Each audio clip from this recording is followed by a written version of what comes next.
Family time sa isang dessert-themed museum sa Pasay. Hello mga kids, dahil sobrang dami pa rin tao dito sa bagong museum na ito. Dito muna kami sa luma pero crowd favorite pa rin naman mga kids. Kung mahilig kayo mag-picture-picture at mag-video dito sa Dessert Museum sa Esmason, Pasay City. 7.99 ng walk-in rate.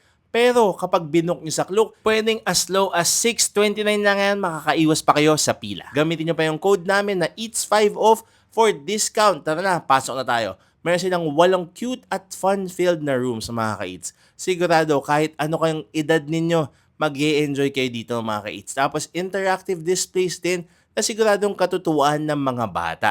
Meron din silang mga free treats for guests, cotton candy, ice cream, at iba pa. At unlimited videos and photos for the memories with your families and loved ones. Book your tickets na via Klook para iwasan nyo yung pila at gamitin yung EATS50 for discounts. Bye-bye!